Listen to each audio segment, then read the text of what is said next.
Le sport pris au sérieux par des animateurs autant tout aussi dérisoires.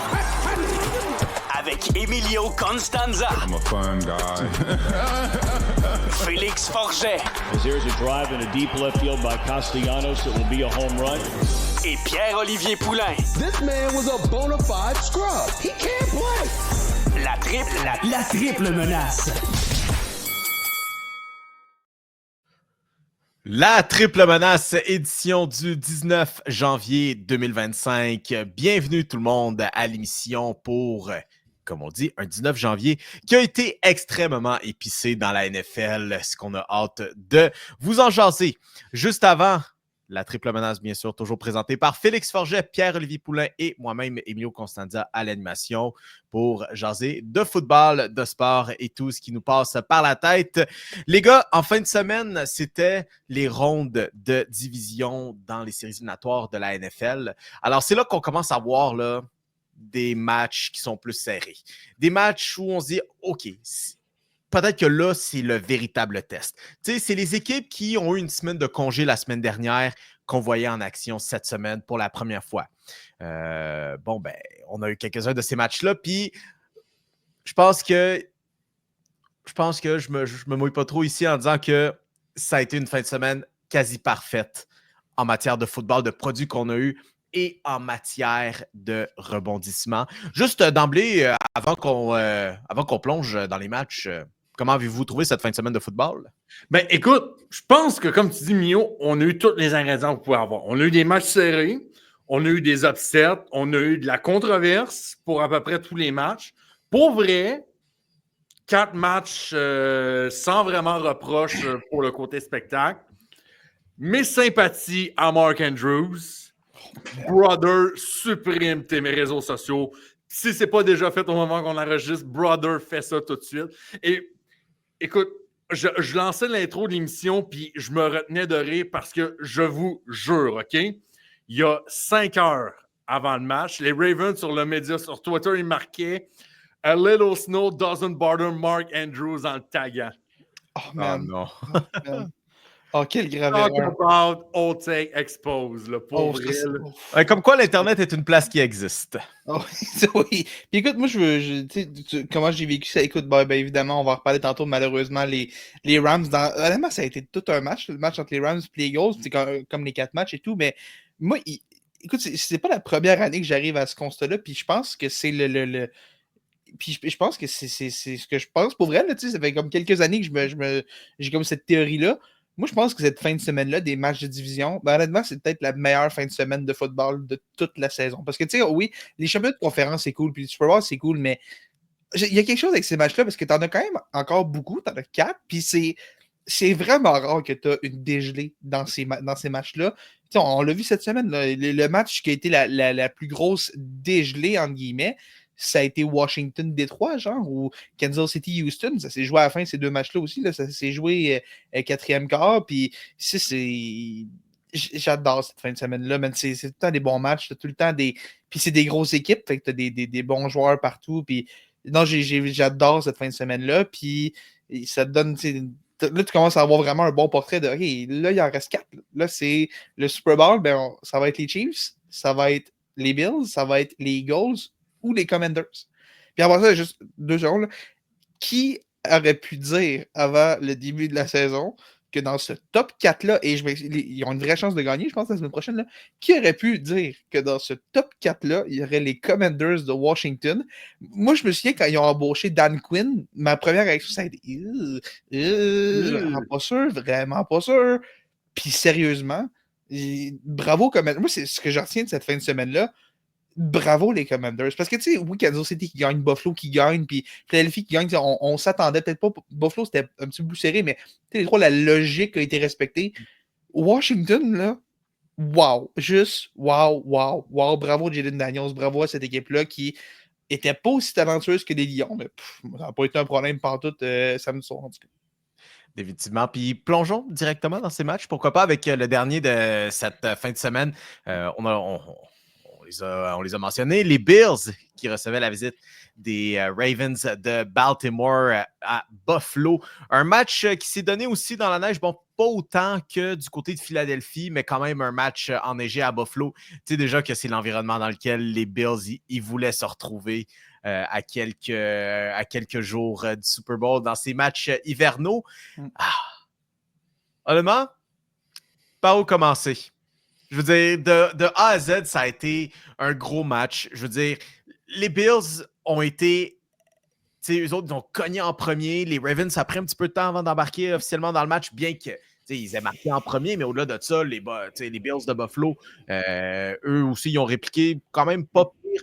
Ça s'est joué jusqu'en fin de match, puis presque aller en prolongation. Puis vous avez mentionné Mark Andrews. Ouais. La raison pourquoi, OK, si jamais vous avez vraiment tout manqué de ce match-là. Les Bills qui menaient, c'était 24-19 en fin de quatrième. Et en quatrième essai, au lieu d'y aller pour le toucher qui aurait définitivement mis ce match hors de portée, on s'est dit, on va y aller pour le 3 points. On se dit que les Ravens ont seulement besoin d'un toucher, oui, mais aussi d'inscrire les 2 points supplémentaires. Puis ça, c'était une statistique qu'on voyait aussi qui suivait le match. Les Ravens étaient parmi les pires équipes de la NFL pour les conversions de 2 points. Ce qui est fou quand même quand tu as Derrick Henry et Lamar Jackson, on peut-tu prendre 2 secondes? C'est fou quand même. Oui, Derrick Henry, je veux dire, quand tu regardes le gars, ça y prend souvent comme une petite heure d'aller et tout.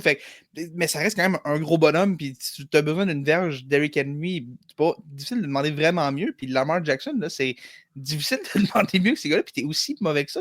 C'est comme quand les Maple Leafs sont pourris sur l'avantage numérique. Voyons, tout ce talent-là, puis tu n'es pas capable. Qu'est-ce qui se passe là? C'est peut-être, je sais pas les faits. Donc, les Ravens qui reprennent le ballon. Et ils se rendent jusqu'à marquer un touché. On a seulement besoin de 2 points pour égaliser le match. Et dans une manière classique, des Ravens de Baltimore ont réussi à se tirer dans le pied et on n'est même pas capable d'égaliser le match. Le jeu s'est donné, bien sûr, on a mentionné la conversion de 2 points pour égaliser le match. Lamar Jackson qui lance une passe à Mark Andrews très près des lignes de côté, mais aussi exactement très près de la ligne. Vraiment dans le coin, là. Ah, vraiment, absolument. Même pas être plus dans le coin, la passe qui... Bon, Mark Andrews est un grand bonhomme, OK? C'est un gros et un grand bonhomme. La passe en soi était assez basse, comme quoi Mark Andrews devait quand même se pencher pour aller la chercher. Finalement, il échappe le ballon en reculant et en tombant, ce qui fait que les Ravens ont juste perdu sur ce jeu-là, mesdames et messieurs. Puis, c'est une autre année. Mark Andrews qui échappe le ballon, je pense, 2 possessions avant, sur un 3e essai, puis ça a donné 3 points aux Bills au 4e quart aussi, là. Ouais. Ah non, puis que dire aussi, tu sais, on a aussi eu, 2 revirements en première moitié. Le match se joue là. Tu sais, est-ce que Lamar Jackson a connu un mauvais match? Non. Est-ce que Lamar Jackson a connu un bon match? Non plus. Tu sais, il s'est rattrapé avec la dernière drive en fin de match. Mais tu donnes une interception, puis tu prends littéralement le ballon et tu le considères comme une patate chaude, tu fais un revirement et ça fait 7 points aux Bills sur la possession suivante. C'est ça, Lamar Jackson. Tu sais, veux pas... En séries éliminatoires, c'est jamais au même niveau qu'en saison régulière. OK, tu me diras qu'en saison régulière, la barre était vraiment haute. Là. Je pense que cette saison, on ne peut pas dire le contraire non plus. Mais c'est encore une occasion perdue pour les Ravens de capitaliser sur le meilleur carrière de la NFL et certainement le meilleur carrière qu'ils ont jamais eu de leur histoire. Et ça, c'est tout en respectant Elite Joe Flacco. Ouais. Puis, écoute, moi, il y a quelque chose que je veux revenir parce que je sais pas, je suis prêt à dire que c'est de la faute. Puis, je sais pas que c'est ça que tu as dit non plus, mais je pense pas que c'est de la faute de Lamar Jackson si les Ravens ont perdu ou je pense que c'est beaucoup plus complexe que ça. Je pense pas que tu peux juste. Puis je sais que ça va se faire dans les prochains jours parce que, bien évidemment, ça va prendre quelqu'un à blâmer. Puis Mark Andrews va manger sa claque, là, mais préparez-vous, Lamar Jackson va en manger une aussi. Mais écoute, je me souviens qu'on avait eu Renaud il y a 2 semaines, on avait un peu parlé des Ravens en série, comme quoi il y a une petite tendance qui revient souvent avec les Ravens en série. quand on arrive dans ces matchs-là où est-ce que l'autre équipe commence à nous mettre un peu de pression, souvent, on va comme perdre notre identité, abandonner un peu le jeu au sol et tout, puis c'est dans ces moments-là qu'on s'expose parce que ben, la force des Ravens, Lamar est un meilleur passeur que les gens pensent, mais ça reste que notre force, c'est le jeu au sol, surtout quand tu as Derrick Henry en arrière. Puis je pense que ces chiffres-là le démontrent bien. La semaine passée contre les Steelers, oui, là, le contexte du match était différent, je suis d'accord, mais Henry a eu 26 courses, Lamar en a eu 15. Puis ben aujourd'hui, Derrick Henry en a eu 16, puis Lamar en a eu 6. Mais encore une fois, on a un peu abandonné. Puis je comprends le contexte du match. Puis je dis pas qu'on n'aurait pas à avoir 26 et 15 courses dans le contexte où en deuxième demi, on a joué du football de rattrapage, mais on n'a jamais été à genre 3 possessions dans un contexte où il fallait vraiment abandonner le jeu au sol. Tu sais, quand tu sais de l'arrière par 10 points, par exemple, au milieu du troisième quart, tu peux quand même encore courir. Tu sais, c'est pas une raison d'abandonner le jeu au sol. Puis, ben, c'est une tendance qu'on voit avec les Ravens qui revient année après année après année. Puis là, tu vois, c'est Derrick Henry qui court même pas 20 fois, Lamar qui court 6 fois. C'est 22 courses au total pour ce qui est le meilleur duo de la NFL dans le champ arrière pour courir le ballon. Évidemment que si tu te donnes ce handicap-là toi-même, il y a des chances que Buffalo finisse par capitaliser là-dessus. Puis je pense qu'on l'a vu aujourd'hui. Et malgré tout, est-ce que vous savez quelle est la fiche des Ravens quand Derrick Henry court le ballon plus d'une quinzaine de fois? Ah, écoute, cette stat-là... 100% son genre invaincu, je pense. Écoute, mais attends, cette stat-là, en tant que fan des Titans qui l'ont enduré pendant des années de temps, cette stat-là m'a toujours énervé parce que ben, c'est logique que tu cours plus quand tu gagnes un match. Fait que, ça revient encore au contexte de match. Mais je suis plus capable d'entendre cette stat parce qu'avec les Titans, c'était ça, année après année. Hey, savez-vous, quand Derrick Henry court le ballon 20 fois et plus, les Titans, ils gagnent, ils ont une fiche de 9-2. Ouais, c'est complètement normal parce que tu veux que ton porteur de ballon court en fin de match quand tu es sur le bord de gagner, mais il y a quand même un fond de vérité dans le sens de c'est ton meilleur joueur offensif, à part peut-être Lamar, Lamar puis Derrick, c'est le moteur de ton attaque, surtout quand Zay Flowers n'est pas là. Tu n'as pas Zay Flowers, il faut que tu sois fort dans ton jeu au sol. Rashad Bateman qui s'est blessé aussi, puis ben, Mark Andrews, on l'a dit, ça n'a pas été un match qui a été très facile. On abandonne cette identité-là à chaque année chez les Ravens, puis je me demande pourquoi, qu'est-ce qui fait en sorte qu'on arrive, puis dès qu'on tire de l'arrière par 10, c'est...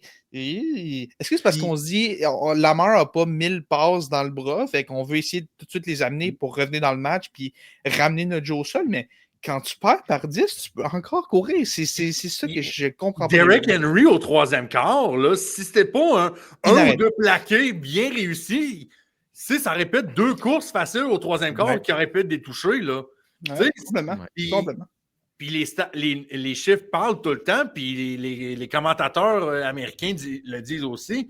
Derrick Henry devient une vraie machine en deuxième demi. Oui. C'est le moment de l'exploiter. Puis pourtant, non, au quatrième quart, on n'a pas été capable de rester constant pendant les 15 dernières minutes. Et ça m'énerve quand les Ravens font ça année après année parce que j'ai l'impression que l'année où on va arrêter de le faire, qu'on va vraiment se dire, tu sais quoi, on perd par 10, mais fuck it, on continue à courir. J'ai l'impression qu'il y a peut-être quelque chose qui peut changer à ce moment-là. Et malgré tout, pour répondre quand même à ma propre question, les Ravens cette saison, 13-3 lorsqu'Henry courait 15 fois minimum avec le ballon. Aujourd'hui, la tendance a été défiée. Puis chapeau aux Bills, malgré tout, pour avoir répondu aux défis que présentait le jeu au sol. Surtout en plus, on parlait d'une météo défavorable à un jeu aérien. Si vous avez jamais joué au football, OK? Quand il pleut et quand il neige, OK? Bref, quand il y a des averses, c'est le pire moment pour être un receveur de passe. Ben, Mark Andrews. D'habitude, tu joues avec des gants, OK? Des gants, ça a une petite couche adhérente pour attraper le ballon. Mais cette couche adhérente-là ne fonctionne pas dans un contexte où le ballon va être mouillé. On peut changer le ballon autant de fois qu'on veut, il va quand même absorber de l'eau, de la neige qui devient de l'eau éventuellement. Ce qui fait que c'est impossible d'attraper le ballon. Impossible. Et puis tu dis, hey, ben, il me semble que tu aurais pu profiter de ton jeu de course avec. Et alors que les Ravens n'ont pas été capables d'exploiter ça pour se rendre en finale de l'américaine, chose que les Bills font, ben, il y a une équipe à Philadelphie qui, elle, a su profiter de cette occasion pour dominer avec son jeu de course. Attends, Félix, real talk, OK. Sur une échelle de 1 à 10, là, à quel point tu y as cru en fin de game aux Rams? Moi, pour vrai, quand j'ai vu les Rams rentrer sur le terrain pour la dernière possession, moi, j'étais comme, ça y est, les Eagles s'en sortiront pas vivants de celle-là. Moi, ce qui est arrivé, c'est que j'avais arrêté d'y croire quand Barkley a eu sa deuxième longue course. Quand il a fait son dernier, je sais que les Rams tiraient de l'arrière par 13. Quand Jake Elliott a manqué son point, j'ai fait OK, là c'est fini. Puis on a monté le terrain hyper rapidement. J'ai dit, OK, ça va encore prendre un stop. Tu n'as pas arrêté Barkley de la game, puis ça te prend un stop. On a été chercher le stop. Stafford est revenu. Tranquillement, j'ai recommencé à y croire. Quand Puka a fait son monstrueux catch, là, j'ai fait ça y est, c'est l'équipe de la destinée, ils vont remonter ça puis là, je vais te dire des choses tu sais, quand Puka a fait ce catch, je vais oh mon Dieu, les Rams ont gagné, je vais pouvoir dire des choses absolument scandaleuses sur Matthew Stafford, amenez-le au Hall of Fame tout de suite. Puis écoute, les Rams, évidemment, c'est une défaite qui fait mal parce que c'est un match qui aurait pu être gagné. T'sais. On parlait des revirements de Baltimore. Ben, l'échappée de Kyren Williams puis l'échappée de Matthew Stafford, ben, ça a tout changé dans ce match-là. C'est deux possessions que les Rams ont bousillé puis qui ont permis aux Eagles de prendre le contrôle de ce match-là en deuxième demi. Mais c'est vraiment frustrant parce que les Rams l'avaient, ce match-là. Puis, j'ai l'impression que tu rejoues ce match-là plusieurs fois. Ben, on en parlait pour Tampa Bay Washington la semaine passée. Tu rejoues ce match-là plusieurs fois, puis surtout, tu joues dans des conditions où il n'y a pas de neige. Ben, je suis vraiment pas convaincu que les Eagles gagnent ce match-là tout le temps. Non, conditions parfaites, là, un beau soleil, pas de neige, rien. Je pense que je donne les Rams là-dessus, moi. Puis c'est là que tu vois à quel point ta fiche est importante, même si tu n'as pas la première tête de série. Ouais. Là, OK, bon, contexte, est-ce qu'il est à Los Angeles? Probablement que le match ne se serait pas donné encore cette semaine, mais tu aurais encore été soit dans une autre place où il fait beau, fait chaud. Bon, qui sait, peut-être le match aurait été à Santa Clara ou on retourne du côté de l'Arizona pour une autre fin de semaine. Bon, là, cette fois-ci avec l'autre équipe de Los Angeles, mais pour jouer dans un match avec un stade qui a un toit, tu sais. Tout ça pour dire que c'est là que tu réalises que c'est vraiment important ces matchs-là pour le mois de janvier, parce que qui sait, peut-être que tu te retrouves contre un adversaire assez nordique. Puis on parlait de cette performance, encore une fois, des Eagles, puis c'est une autre semaine que je dis, bon, la défensive des Eagles, Jalen Carter a connu un incroyable match. Honnêtement, un incroyable match. Et autant que cette défensive des Eagles était tellement dominante cette année, aujourd'hui, le résultat aurait été bien différent si ce n'était pas de Jalen Carter qui a fait d'énormes jeux en première demi et qui a eu le jeu le plus important du match dans les derniers instants du quatrième quart. Ouais. Au-delà de ça, les gars, c'était pas le seul... T'sais, si tu avais à donner un MVP aux Eagles, honnêtement, je ne saurais même pas à qui le donner entre Jalen Carter et Saquon Barkley, qui a eu 2 jeux monstres pour leur équipe dans des moments clutch. Parce que Saquon Barkley a genre 2 touchés de 50 plus verges, puis il se faisait... 60 plus. 60. Saquon Barkley, cette saison, contre les Rams, en 2 matchs, a 4 touchés de 60 verges et plus au sol. Parce qu'ils avaient complètement dominé plutôt cette saison au sol aussi, dans un match qui vraiment ressemblait beaucoup à ça, différence qui était dans un dôme cette fois-là, et le match était à Los Angeles, mais puis tu sais, je reviens un peu à l'avantage du terrain, comme tu disais, Mio. Les Eagles ont complètement mérité d'avoir cet avantage du terrain-là et tout, puis veux pas, c'est les conditions, puis tu joues où est-ce que t'es, puis la neige n'arrêtait pas pour les... pour le même terrain, les deux équipes pour le même terrain. La neige n'arrêtait pas pour les Eagles, puis les Rams avaient sur papier une équipe qui était capable d'être compétitive là-dedans, puis on l'a vu pendant une bonne partie du match. La défense des Rams, on parle la défense des Eagles, Mio t'en parles, elle a été bonne, mais la défense des Rams a été encore une fois très solide. Là. Jared Verse, qui a passé sa semaine à se mettre Philadelphie à dos au complet, il dit, des fois, il faut que tu walk the talk un peu, là, comme on dit en anglais. Jared Verse était une machine de démolition. Puis tu me parles de Jalen Carter aujourd'hui. Si les Rams gagnaient, on parlerait de Jared Verse. Je dois dire, par contre, Jared Verse, ça fait être un désastre. Surtout sur le premier toucher de Saquon Barkley. C'est là qu'on commence à se dire, ouf, est-ce que c'est une autre instance du classique de poke the bear? Tu vas vivre avec le résultat. Au-delà de ça, Jared Verse qui a quand même eu 2 sacs et 4 plaqués à la fin de ce match-là. Pour vrai, les gars, j'ai commencé à y croire un petit peu moi aussi, surtout quand Ben, c'est quoi, on a eu son deuxième touché. Je dis, bon, c'est terminé. Je dis à mes amis, bon, qui est-ce que vous voyez entre les Eagles et les Commanders se rendre au Super Bowl? Et puis là, malgré tout, les Rams sont victimes de 2 revirements.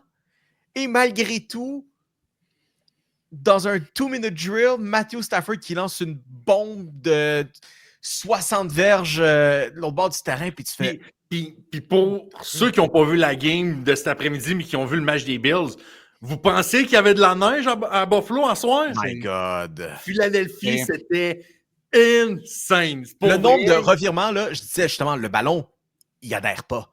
Non. Combien de revirements ça serait donné dans un match en bonne météo? Aucun sens. Buffalo à soir, Orchard Park, c'était blanc, mais il y avait des petits shades de verre que tu pouvais voir sur le terrain. Au 4e quart à Philadelphie, c'était blanc partout. Puis c'était au moins 2 pouces de neige sur le terrain. Moi, ce que j'aimais, c'était quand on faisait amener Jake Elliott, le botteur, sur le terrain. Tu vois, tous les joueurs défensifs, la seconde qu'on sait que l'équipe des unités spéciales arrive sur le terrain, tout le monde... On enlève la neige, on fait le plus de place possible pour pas qu'il glisse. Puis l'autre MVP de ce match-là, tu parles de Carter puis de Barkley avec raison, mais le teneur des Eagles, qui est le botteur de dégagement, Bradenman, là, de tenir ce ballon dans des conditions qui étaient épouvantables, puis donner une chance au botteur de réussir ces bottées-là, ça a fait la différence dans un match qui s'est joué à pas grand-chose. Puis écoute, les Rams ont fini par perdre ce match-là parce que Matthew Stafford, là, 4e essai, a complètement raté sa passe et tout, même si, bon, il aurait dû avoir une pénalité pour avoir retenu Puka Nacua en fin de match, mais bon, ça fait partie de la game. C'est la 2e année que les Rams se font avoir par un non-appel sur Puka, mais bref, je m'égare un peu. Tu sais, ce qui est quand même cool de cette équipe-là, c'est que du début jusqu'à la fin, on est une très jeune équipe avec les Rams.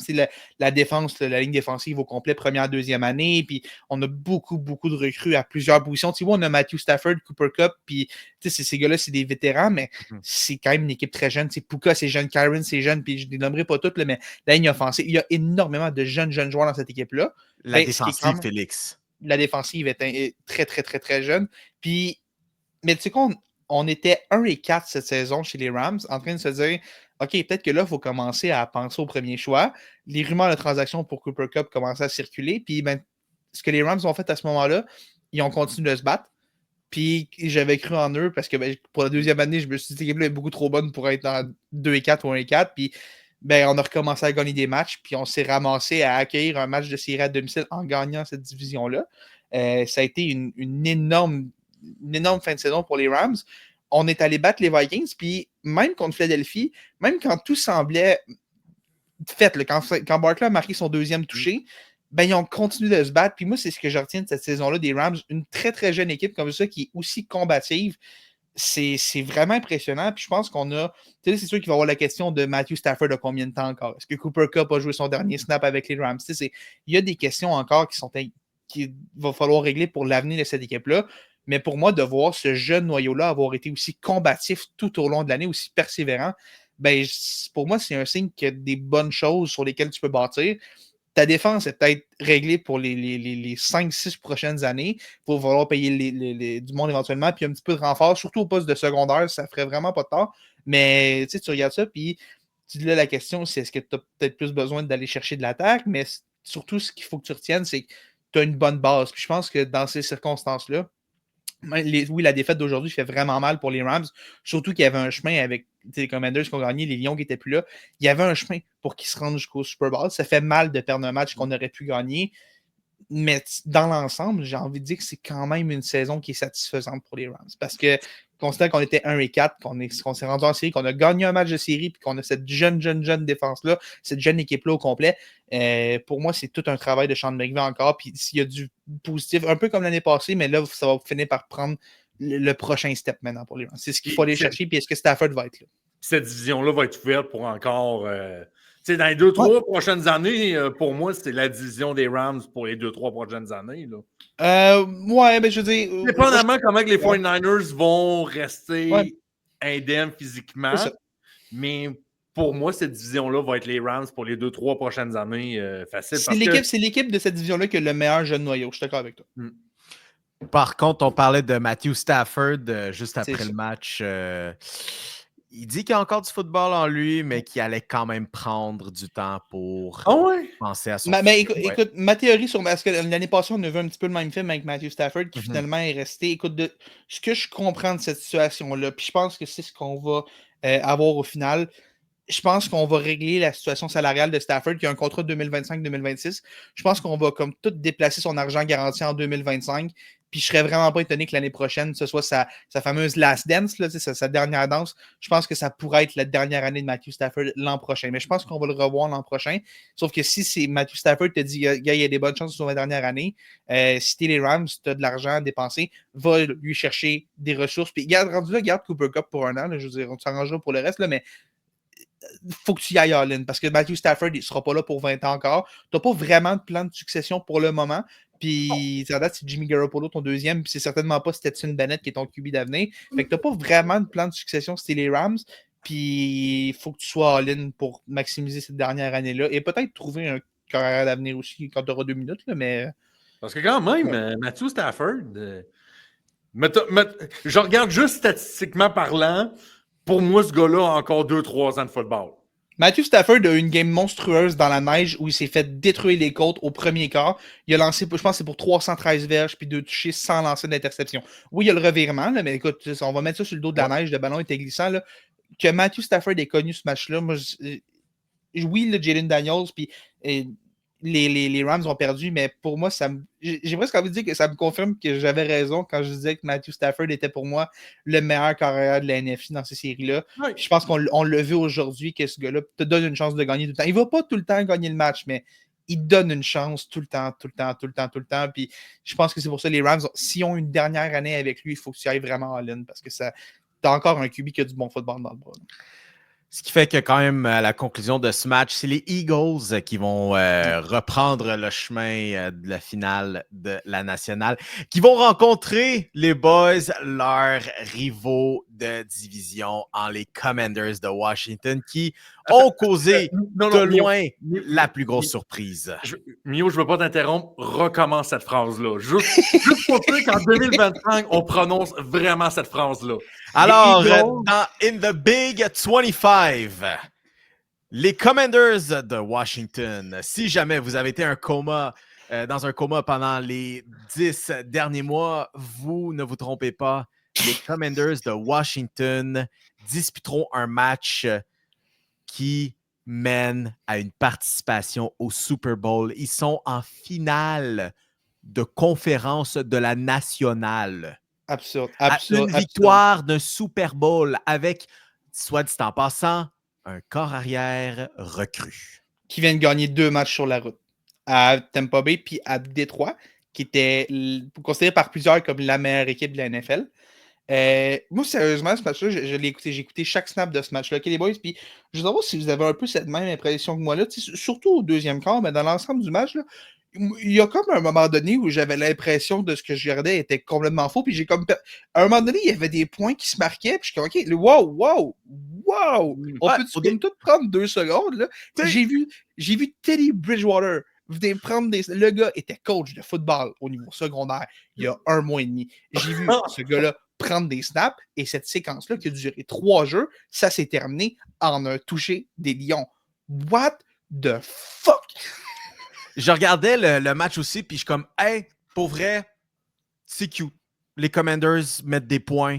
Les Commanders font de ce match un combat. T'sais, les Commanders, ils vont pas partir sans combattre. Mais là, t'as sur 2 possessions consécutives, tu as un revirement qui mène en pick six, puis sur le suivant, Terry McLaurin qui court le terrain pour un toucher, puis là, ils prennent l'avance, fait oh, attends un petit peu, là. Oh, il y a quelque chose qui se passe. They're for real, là. C'est pas juste comme, c'est cute, les Commanders, ils font de l'opposition à probablement la meilleure équipe de la NFL. Les Commanders sont, pardonnez-moi la blague, mais en commande de ce match-là contre la meilleure équipe de la NFL. Les Rams marquent après aussi, et c'est coup après coup, mais on n'a jamais été capable juste de talonner ce que les Commanders ont fait. Puis honnêtement, chapeau. Ouais. Entre autres, bien sûr, à Jalen McDaniels qui, on l'a vu pendant tout le match. McDaniels. Jaden Daniels. Jaden Daniels, pardon, qui, jeu après jeu, Dan Campbell envoie le blitz. Puis la ligne à l'attaque fait juste un assez bon travail pour donner du temps à Daniels qui, honnêtement, il ne voyait même pas les joueurs de ligne défensive courir vers lui, qu'il trouvait toujours le jeu parfait, la bonne passe pour les premiers jeux. Puis honnêtement, c'était du football de vétéran qui montre que ben, Christy, c'est vrai, ce gars-là, il gagne un Heisman, tu sais. Faut pas l'oublier, ça. Est-ce qu'on avait vraiment un débat au début? Puis je veux pas faire un shot à qui que ce soit, là. Mais on avait un débat il y a quelques mois, Jaden Daniels ou Drake May pour le deuxième choix au total.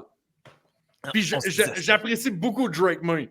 Pour vrai, je vois vraiment legit en carrière qui peut jouer plusieurs années pour les Pats, qui peut être construit autour.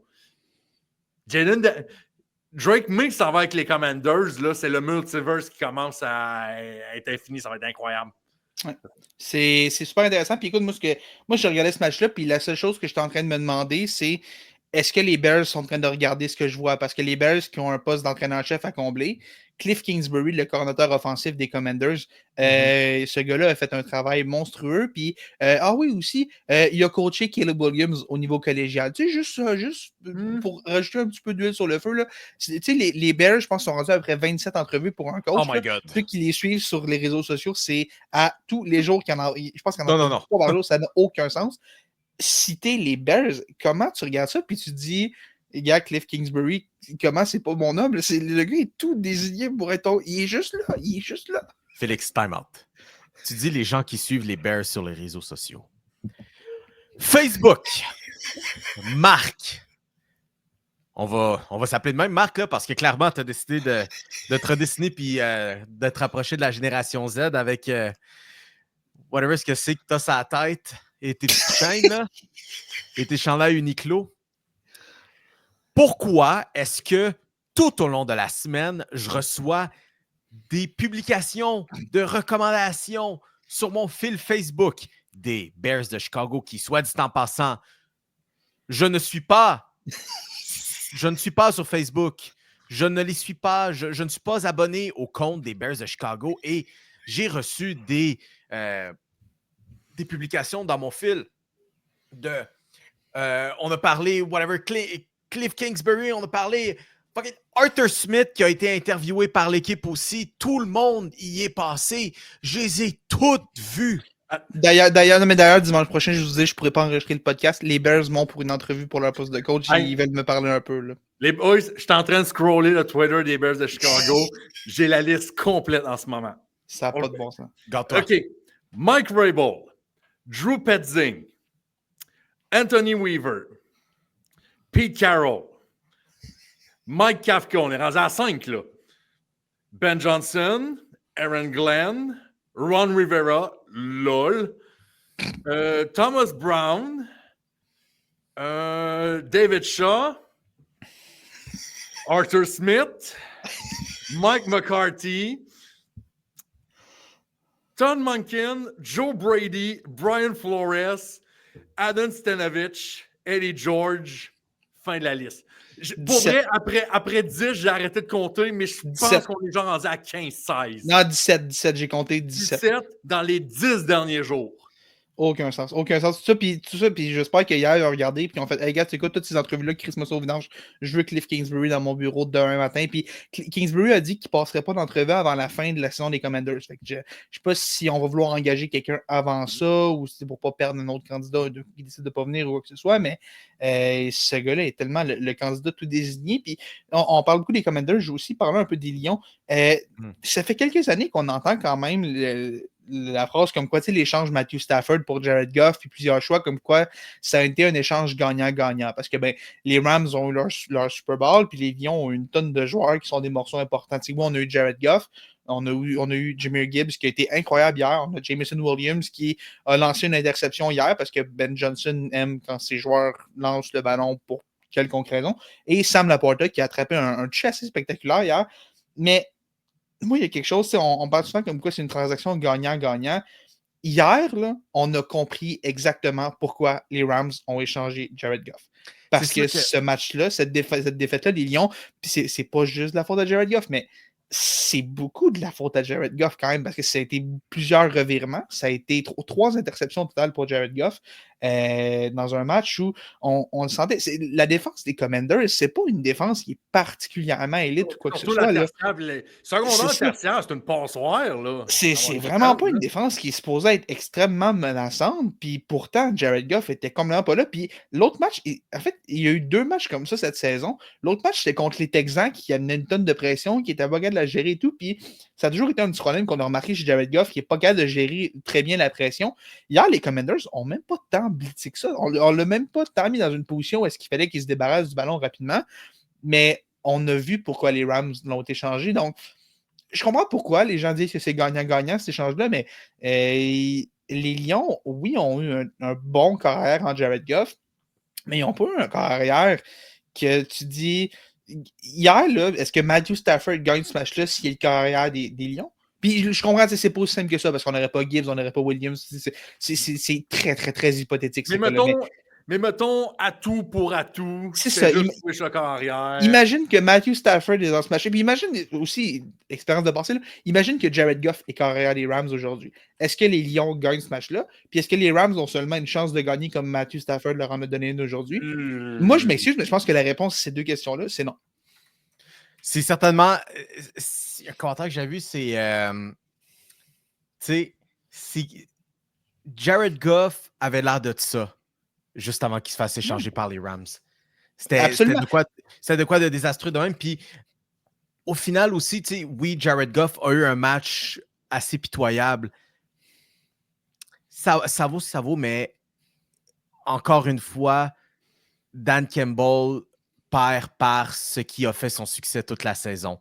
Il a vécu par le jeu truqué extraordinaire et il a perdu avec le jeu truqué extraordinaire. Ouais.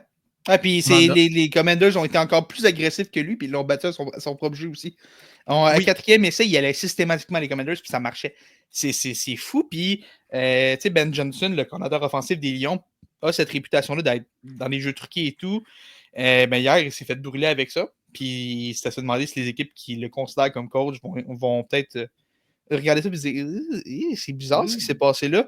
Mais non, moi, je te dis, c'est vraiment particulier ce qui s'est passé là avec Jared Goff. Puis, je trouve ça vraiment, vraiment bizarre. Puis, encore, il va être carrière partant des Lions l'année prochaine et tout, mais là, dans un monde où est-ce que Ben Johnson et Aaron Glenn trouvent une job de coach ailleurs, de coach en chef ailleurs, ce qui semble être probable, combien de temps cet effet-là de Dan Campbell, ou est-ce qu'on aura pu, l'année prochaine, on n'aura plus les coordinateurs, est-ce que cet effet-là de Dan Campbell de ouais, là, OK, c'est nous, on est les underdogs et tout, là t'es plus les underdogs. Là, les attentes sont là. Là, tu viens d'être le premier seed avec ton équipe qui commence tranquillement à prendre de l'expérience. Ça fait une couple d'années que tu as ce noyau-là et tout. Puis là, tu as Jared Goff, ton corps arrière, qui vient de se faire dominer chez lui par un corps arrière recru.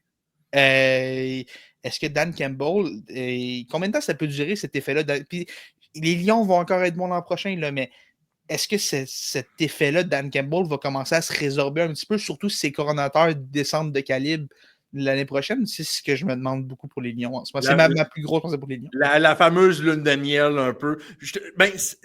C'est quasiment équivalent comme avec Martin Saint-Louis à Montréal. Tu sais, ça a pris la 3e année que la lune de miel s'est vraiment terminée. Ouais, mais là, elle est repartie. Là. Le contexte est différent. Je le comprends, là, mais, mais la 3e année, d'habitude, c'est là que la lune de miel se termine. Ouais. Tom Brady a amené un excellent point hier qui disait comme quoi en NFL, c'est un peu différent des autres ligues parce que tu n'as pas tant ce concept de la fenêtre, de combien de temps que ton noyau peut avoir en tant que gagné. Tout fonctionne tellement différemment en NFL et tu es tellement aussi... Je pense que les gens qui n'écoutent pas beaucoup le football sous-estiment ou du moins ne savent pas à quel point ton personnel d'entraîneur est important. Ce sont les cerveaux derrière l'équipe, mais c'est aussi les cerveaux qui designent quel est le tempo. Ton identité, l'identité d'une équipe. Qu'est-ce qui fait en sorte que ton jeu, oui, il fonctionne bien, comment le jeu est dessiné, mais c'est quoi les signaux que tu donnes pour faire en sorte que l'équipe adverse ne soit pas capable de répondre au jeu que tu vas avoir ou comment toi, tu fais la lecture et que tu communiques à tes autres joueurs. Il parlait de ça comme quoi, ben oui, il n'y a pas tant cet effet de fenêtre-là et chaque saison, tu recommences à partir de rien. Tu dois tout recommencer, ce grind de 18 semaines, de 17 matchs de saison régulière pour te retailler une place. Puis c'est pas, exactement, on parle encore une fois, c'est pas comme dans les autres ligues, tu n'as pas 8, puis là, ben, si on parle de la NBA, 10 équipes par conférence qui vont se rendre virtuellement en séries éliminatoires. Là. C'est la moitié de ça, limite. Là. T'es à un freak injury sur un jeu. Je peux même pas dire sur un jeu, les pires blessures au football, c'est des blessures sans contact. Tu es à un freak injury que ta saison peut partir à 180 degrés de l'autre côté. Puis ben, par-dessus tout, c'est un match. Fait que tu peux pas te dire, tu sais, regarde, il faut en gagner 4 pour l'avoir. Non, t'as un mauvais match, c'est terminé. Ouais, puis je vais revenir un peu par ça, on va parler de Chiefs Texans aussi parce qu'il faut parler de ce match-là, le dernier match, là, mais pas le choix. L'année passée, quand les Lions ont perdu contre les 49ers en finale de championnat, Dan Campbell avait dit, un journaliste qui avait demandé à Dan Campbell, c'est quoi le message que tu as dit à tes joueurs après le match, après la défaite? Puis il a dit, ben, je leur ai dit que c'était peut-être notre dernière chance. Puis, tu sais, évidemment, on a eu une bonne saison encore, là, mais c'est là que tu vois que quand tu as une opportunité dans la NFL, c'est pas parce que tu en as eu une qui va revenir à chaque année. L'exemple des Packers, quand ils ont gagné le Super Bowl en 2009, tu avais un jeune Aaron Rodgers, tu avais un jeune noyau et tout, puis on n'est jamais retourné. Les Titans, quand ils ont été le premier seed en 2021. Premier seed 2021, 3 ans plus tard, dernier de la Ligue. Puis les Lions ont un jeune noyau, puis tout, puis je pense encore qu'on va être bon. Là, je me répète, mais je pense encore qu'on va être bon, mais tu peux pas... Il faut que tu capitalises sur tes opportunités à un moment donné, puis perdre ce match-là. Dan Campbell avait un bon point l'an passé. Puis oui, d'après moi, c'est pas ce que ces gars voulaient entendre. Tu viens de perdre, tu vas te dire, tu vois, peut-être qu'on y retournera jamais. Mais c'est vrai, il a raison là-dessus. Puis là, surtout, c'est cet effet-là, underdog. Là, t'es plus l'underdog de personne, c'était les Lions. Là, tu peux plus être le nous contre tout le monde, ça marche jusqu'à temps que tu commences à être la grosse équipe. Est-ce que ça va durer longtemps encore? J'ai vraiment hâte de voir à quoi vont ressembler les Lions l'an prochain. Vraiment, vraiment. Puis surtout, j'espère que leur défense va tenir un petit peu plus. Là. Je pense que c'était un Aiden Hutchinson dans le match d'hier, ça change des choses. Là. Mais cette défense-là a été décimée par les blessures. Mais encore là, est-ce que c'est une excuse? Non. T'es le premier tête de série. Il faut que tu trouves le moyen de battre une équipe qui a un carrière recrue aussi bonne cette équipe-là a-t-elle pu être hier face aux Lions. Juste pour conclure, je vais citer un célèbre film de Batman. Je suis sûr que Mio, tu vas certainement l'apprécier. Soit tu meurs en tant qu'underdog ou tu vis juste assez longtemps pour devenir la cible. Absolument. Et qui présente mieux cet effet-là maintenant que les Chiefs de Kansas City qui occupent à la perfection le rôle de vilain. Comme quoi, nous autres, on pensait qu'on l'avait... On pensait qu'on l'avait difficile avec les Patriotes qui, année après année, se qualifiaient à des finales de conférence, mais les Chiefs de Kansas City, pour une énième saison de suite. 7 années de suite. 7, ça n'a aucun sens, 7 années de suite. Puis, c'est exactement le point que je voulais amener, là. Il y a des équipes qui ne se sont... Je pense qu'il y a des équipes qui ne se sont jamais rendues là. Les Cowboys, les Steelers, ça fait un sacré bout qu'on s'est rendu là. Les Cowboys n'ont pas été là depuis 95, si je ne me trompe pas. Les Chiefs sont là 7 ans de suite. Puis c'est Tony Dungy qui racontait, c'est un ancien grand coach de la NFL qui racontait, tu sais, j'ai été coach pendant 28 ans dans la NFL, j'ai été dans des sacrées bonnes organisations. Le gars a quand même eu Peyton Manning comme coach, là, il a été dans des sacrées bonnes organisations. Il dit en 28 ans, là, j'ai été là 4 fois.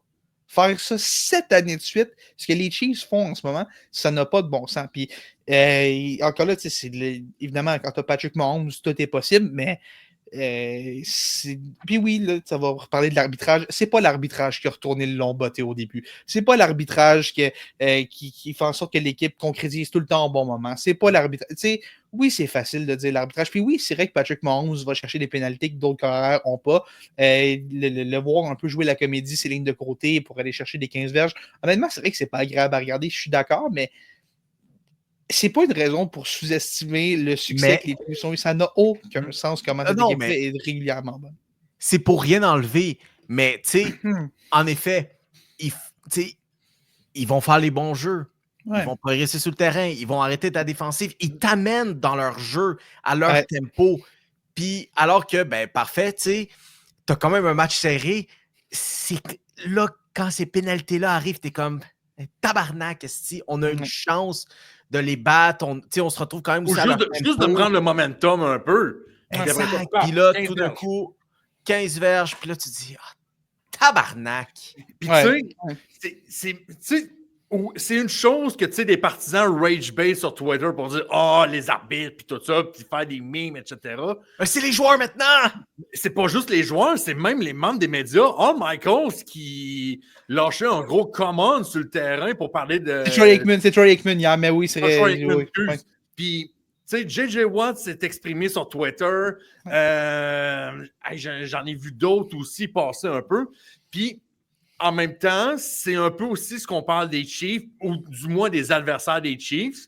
Il n'y a personne encore qui est capable de jouer 60 minutes de football sans une erreur mentale. Les Chiefs sont capables, eux. Puis c'est ce qui fait leur force. Exactement. Ça peut être aussi... Là, c'est sûr que le résultat final, OK, ça ne changera peut-être pas grand-chose. Mais les Texans qui vont marquer essaient de prendre les devants sur le premier toucher de la rencontre. Manque le botté d'un point. Ça, là, des affaires de même contre les Chiefs, ça te mange à tous les fois. Tous les fois. Puis le jour qu'une équipe ne refusera de faire une erreur mentale de la sorte, que ce soit... un retourneur qui échappe un ballon ou peut-être juste l'indiscipline, etc. Les Chiefs vont être au sommet et personne ne va les déloger. Et pourtant, je dis ça, puis je me dis, oui, les Chiefs sont extrêmement bons, mais pour moi, ils sont battables. C'est peut-être ça la nuance qu'on a peut-être comparativement aux Patriots. Les Chiefs, tu peux dire, sont battables, mais ils réussissent à gagner.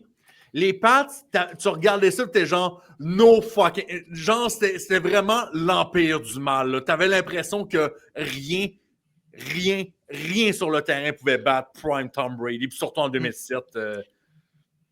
Comme quoi le temps n'est qu'une boucle qui se répète. Puis écoute, un dernier mot, ce qui est cool, en fait, les Chiefs, la force de cette équipe-là, c'est que t'as tout le temps quelqu'un qui va step up pour faire le jeu quand t'as besoin. Tu sais, hier, là, c'était même pas nécessaire de bloquer le placement à la fin de la game. Honnêtement, c'était presque plus arrogant qu'autre chose de bloquer ce placement-là. Ben, ils l'ont quand même bloqué, juste pour dire, tu sais quoi, on avait ça aussi dans notre manche. Puis, si J. Stroud a vu des fantômes comme Sam Darnold en a vu lundi contre les Rams, là, d'ailleurs, on n'en a pas parlé de ce match-là, mais mon Dieu que les Rams ont dominé les Vikings. Quelle fin de saison triste pour les Vikings de Sam Darnold.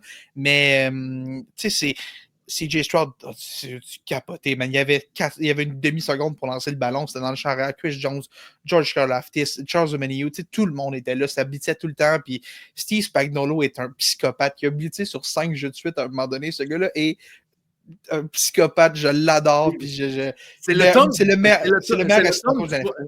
Tom Thibodeau de la NFL. Pour moi, c'est le même esprit psychopathe. Ouais. C'est 110% sa pédale avec mes réguliers. Ouais. Tous les jeux. Ouais.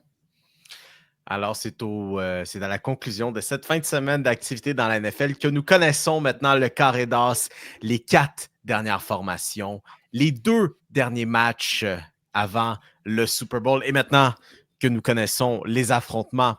Dans un coin, nous aurons un affrontement Bills de Buffalo contre les Chiefs de Kansas City, ainsi que de l'autre côté, les Commanders de Washington, je le répète bien, les Commanders de Washington contre les Eagles de Philadelphie. Pop, je vais avoir besoin de tes prédictions. Qui s'en va au Super Bowl? Chiefs, et je call l'upset pour les Commanders la semaine prochaine. Fuck, c'est exactement ça que j'allais... Fuck you. J'allais littéralement dire la même affaire. Pour faire différent, je vais aller avec le coup safe. Les Chiefs vont gagner, je pense. Puis les Eagles sont bons, man. Les Eagles sont bons, puis je me demande comment... Je vais dire Chiefs Eagles, mais je serais vraiment pas surpris de les Commanders. Moi, c'est comment Jalen Hurts va être physiquement. En fin de la game, c'était top pour lui. Même qu'on se demandait si on allait voir Kenny Pickett pour finir la game. Très bon point. Puis c'est une team la destinée, puis je me dis, les scripteurs de la NFL vont donner le match-up le plus facile aux Chiefs pour le Super Bowl. Mio, tu vas-tu avec Buffalo? je vais y aller avec les Bills de Buffalo. Pour faire différent. OK. Pour faire différent, I guess. Non, mais Contre qui? les Commanders. Oh! Les Commanders, bref, pour les Bills et Josh Allen, 2 mots, Revenge Tour. Les Bills, Ah, ils ont battu cette année. Hein. Les Bills, c'est la seule équipe qui a battu Patrick Mahomes cette année. Revenge Tour. That's it. C'est tout ce que j'ai à dire. On parlait quand même de vilains dans l'univers du sport et honnêtement, au baseball, il n'y en a pas grand qui sont plus qui incarnent plus ce rôle que les Dodgers de Los Angeles, certainement dans la dernière année, après avoir signé probablement tout ce qui peut toucher à un bâton de baseball ou un gant de baseball, ce qui exclut Félix Forget. Puis également être capable de malgré perdre son staff pendant toute une partie de la saison, puis Shohei Ohtani qui n'est pas capable de lancer, et pourtant, on est quand même allé gagner une série mondiale. Et je dis bien, Félix Forget, bouge-toi les oreilles, de manière convaincante contre les Yankees de New York. Et puis là,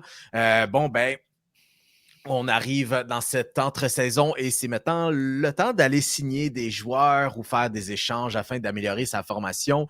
Et disons que les Dodgers ont frappé grand cet été. On connaissait déjà un petit peu les mimes, les boys, OK? Comme quoi, les Dodgers de Los Angeles, c'est non officiellement l'équipe du Japon. On parle comme s'il y avait quelque chose qui se passait au Japon, les Dodgers allaient être là. Eh bien, on a réussi à mettre la main sur Roki Sasaki contre... toute attente, certains diront, n'est-ce pas les boys? Ouf, non, vraiment pas. En fait, j'ai arrêté d'y croire quand on a appris, je pense que c'est la journée même qu'on a, je pense, Roki Sasaki, on l'a su vers l'heure du souper, puis genre vers 9-10 heures le matin, on avait su que les Padres de San Diego s'étaient retirés de la course, ce qui laissait les Jays contre les Dodgers. Moi, honnêtement, jusqu'à la fin, je croyais que les Padres allaient l'élu. C'est vrai.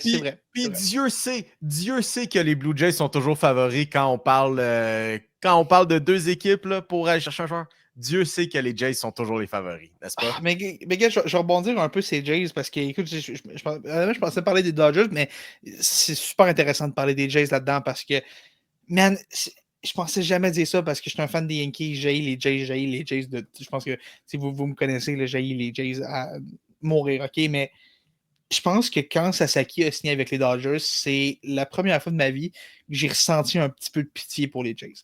Parce que depuis le début de la saison morte, c'est toujours la même histoire avec les Jays. Tu sais, on a souvent, mettons, je vais prendre l'exemple du hockey, là, avec les joueurs québécois, on utilise le Canadien pour faire monter les enchères. Là. Prenez ça, là, amenez ça sur la ligue au complet. Toute la ligue utilise les Jays pour faire monter les enchères, mais personne ne veut signer au Canada. Puis c'est ce qui fait vraiment mal à cette équipe-là. Hey, juste Corbin Burns, Juan Soto, Shohei Ohtani l'année passée. Là, on a Roki Sasaki qui a été là-dedans aussi. Là, l'équipe est liée à Anthony Santander et Pete Alonso pour sauver sa saison morte. L'équipe est liée, moi, depuis le début de la saison morte, ça veut dire qu'il va signer ailleurs.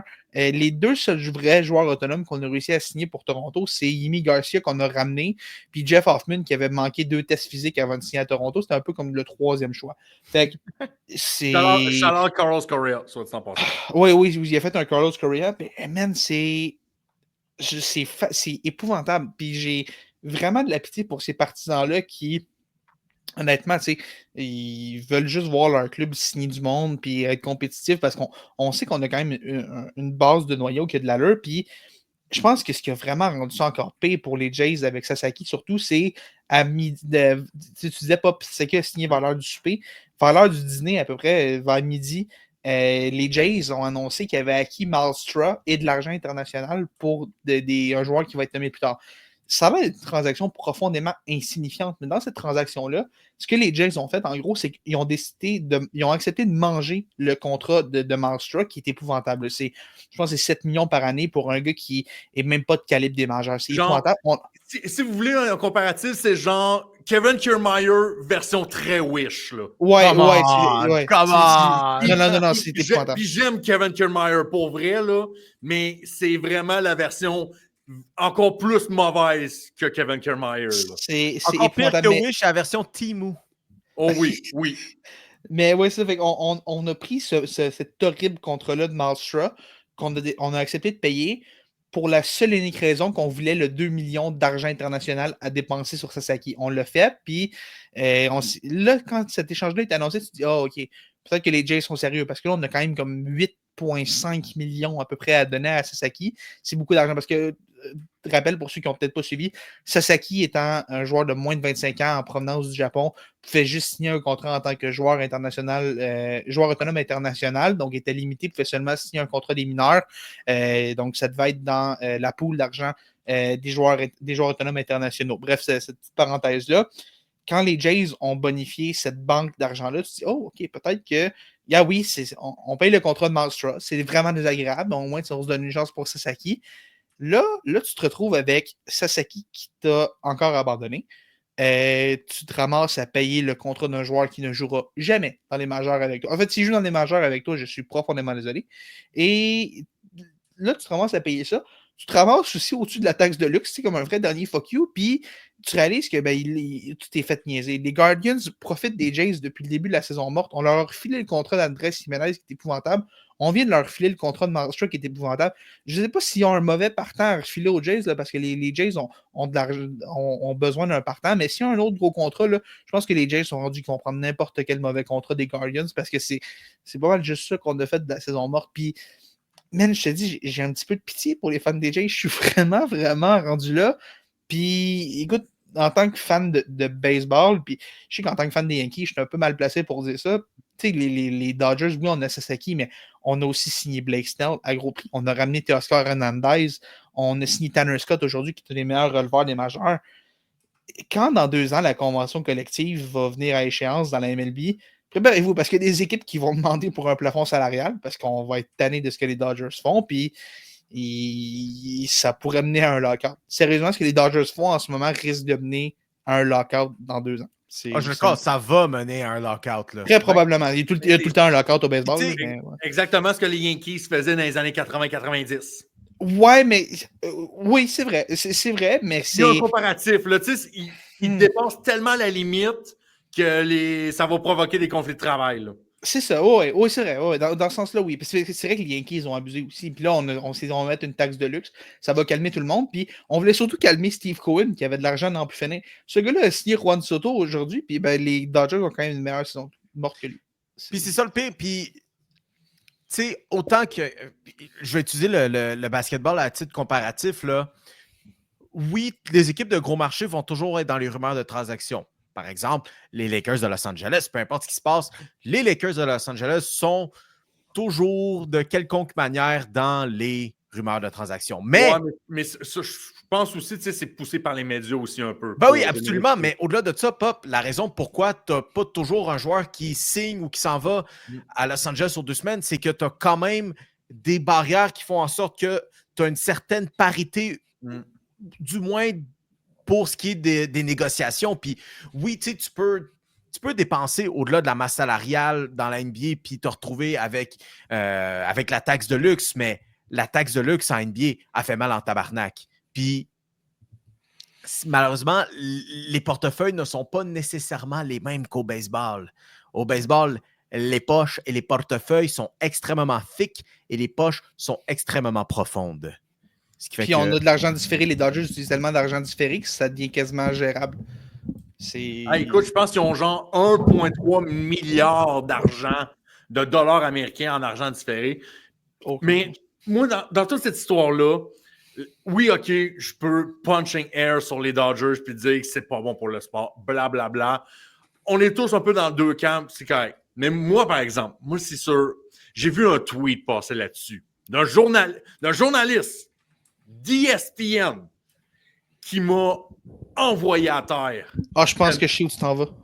Félix, probablement tu t'en vas. Je vais essayer de vous le traduire en français. De la part de Boston Only, qui est, oui, un des plus gros podcasts de baseball qu'on peut retrouver présentement.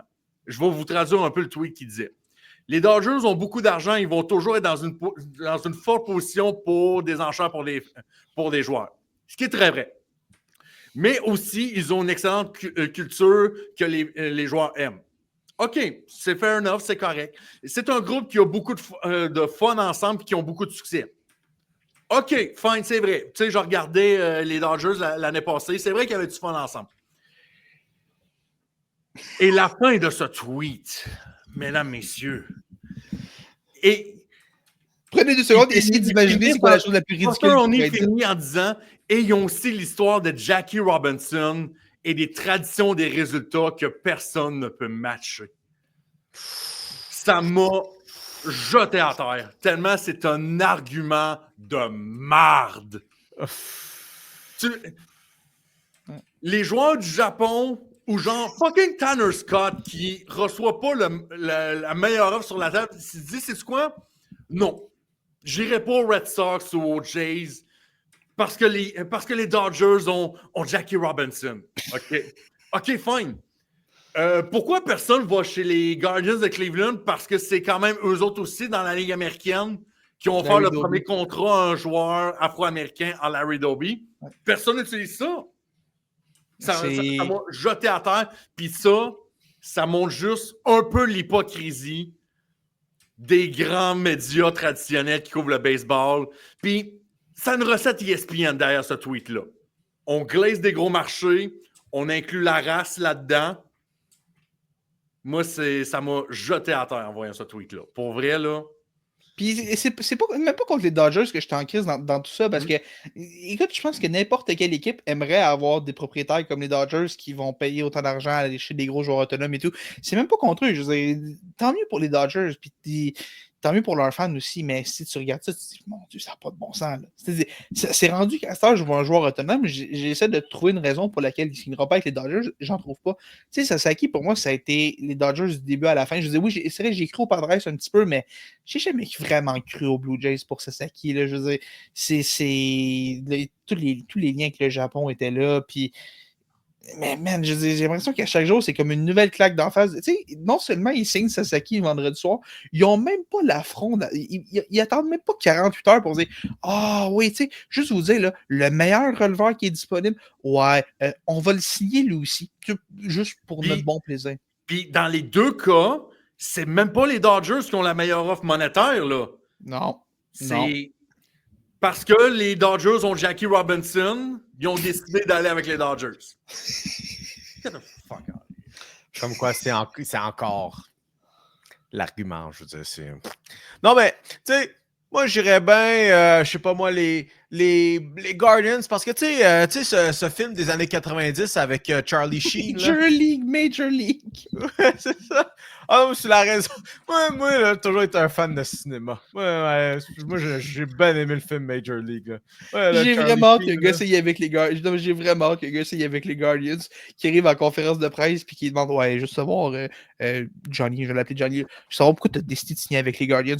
Ah, moi, j'ai capoté sur Major League. Ça me tentait de jouer pour cette équipe-là. J'avais vraiment. Va NBA. Hey, pourquoi tu as signé avec le Thunder d'Oklahoma City? Ah, Thunderstruck. Thunderstruck, ça a vraiment frappé mon imaginaire. Là. Ce film a éveillé quelque chose en moi. On passe au prochain sujet. Voir qu'ils ont créé une équipe de basketball professionnel en NBA après le film Space Jam. Ça s'appelle les Bulls de Chicago. Attends, Michael Jordan a vraiment joué ici? Oh, je suis un acteur. Je vais signer ici. Pas le gars des Looney Tunes, ça? On oublie que Bill Burr a la passe décisive sur le dernier point du match. Je fais juste... Bill Murray, pas Bill Burr. Bill Murray. Oui. Bah, Charlotte Bill Burr aussi, un autre bon humoriste. Lui, très bostonnais, par contre. Oui. Très bostonnais. Anyways, on parle de Boston. Pensez à la NBA parce que les semaines passent, ça fait un petit instant qu'on a jasé de NBA parce que le football prend tellement de place sur cette émission-là. Puis, il faut juste prendre le temps, bien comme il faut, là, de regarder le classement, certainement dans l'Est. À quel point on a peut-être surestimé les Celtics de Boston, qui sont présentement avec une fiche de 29 victoires et 13 défaites, qui c'est pas mauvais, là. Ils sont quand même deuxième dans l'Est. Mais c'est 13 défaites et c'est une fiche de 500 à leurs 12 derniers matchs. Puis tout ça, ça vient dans une dynamique où il y a un certain joueur chez les Celtics du nom de Jason Tatum, OK? Qui a reçu des petits mots il y a quelques semaines de ça. Puis Dieu sait que la NBA, c'est de loin la ligue la plus dramatique qu'il n'y a pas avec tout ce qui s'entoure autour de ça. C'était à l'occasion du balado de Gilbert Arenas. Non, c'est pas All the Smoke, mais on se retrouve à peu près dans quoi de similaire qu'All the Smoke, où dans le fond, il va y avoir des trucs un peu scandaleux qui vont être des joueurs qui font juste... Ah, my God, ouais. Puis c'est Brandon Jennings qui vient faire une petite apparition puis qui dit comme quoi Jason Tatum est la superstar de la NBA la plus faible qu'il n'y a pas.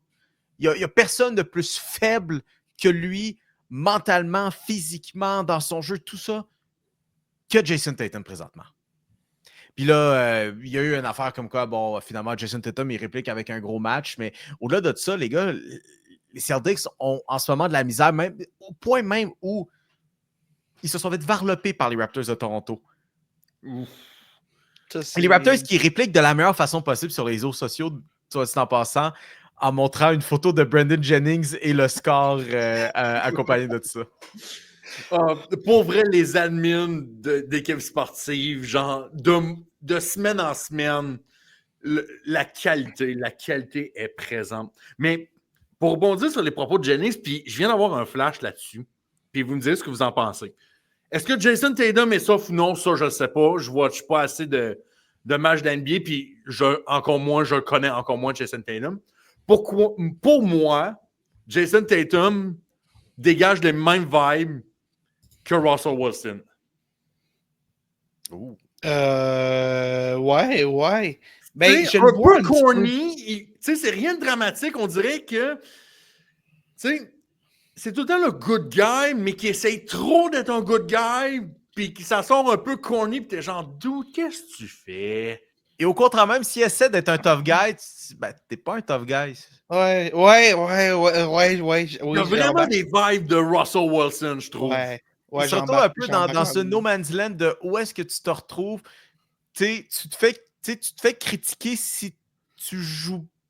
Tu te fais critiquer si tu joues mal, définitivement. Je veux dire, tu es supposé d'être le meilleur joueur sur ton équipe.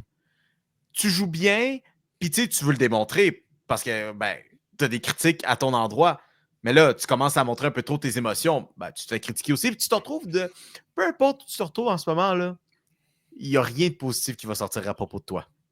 Ouais, puis j'ai pas écouté le passage complet de Brandon Jennings, mais tu sais, l'année passée, je me souviens quand les Celtics avançaient en série, qui n'étaient pas battables et tout, puis c'était en finale, c'était Jason Kidd, je pense, qui avait essayé de mettre un peu la merde entre les deux vedettes de Boston, Jaylen Brown et Jason Tatum, en essayant de dire, ouais, pour nous, le meilleur joueur, c'est Jaylen Brown. Ou essayer de mettre un petit peu la merde entre les deux, tu sais, voir c'est qui tu sais, juste essayer de picosser Tatum, parce que tu sais que Tatum, si tu le picosses un peu, il va répondre, puis comme de fait, Brandon Jennings racontait dans un podcast, qu'est-ce que Tatum répond 48 heures après? Une photo de lui en disant « Softest superstar in the league ». Tu sais, tu sens que ces gars-là laissent trop entrer le bruit à leurs oreilles, puis c'est important quand même, comme athlète dans ces situations-là, de te faire comme une genre de carapace que tu peux pas te laisser affecter autant parce que les gens disent, si tu te laisses affecter par tout ce que des gens dans un podcast vont dire sur toi, là, je veux dire, c'est des anciens athlètes qui disent des affaires de même, là. Hey, Draymond Green, si tout le monde se laissait affecter parce que Draymond Green dit sur une base quotidienne, on finirait plus. Là. On finirait vraiment plus. Puis, tu sais, il y en a des vieux joueurs de la NBA qui vont dire hey, Carmelo Anthony, Gilbert Arenas. Gilbert Arenas dit une phrase scandaleuse par semaine. Là. Tu sais, tu peux pas te laisser affecter par ça aussi souvent. Puis, tu sais, Tatum qui avait dit oh, nous autres, ça nous affecte pas un peu. Puis, c'est lui qui avait pris le ballon. Puis, je pense qu'il avait marqué genre 40 points à game d'après. Tu sais, juste pour dire, même pas mal. Puis, peut-être moi, la vraie vedette. Puis, c'est ça. Puis, on se laisse affecter par le bruit, je trouve. Puis c'est peut-être ça le problème de Jason Tatum. Puis de Russell Wilson aussi, d'ailleurs, pour exactement la même raison. Là, c'est...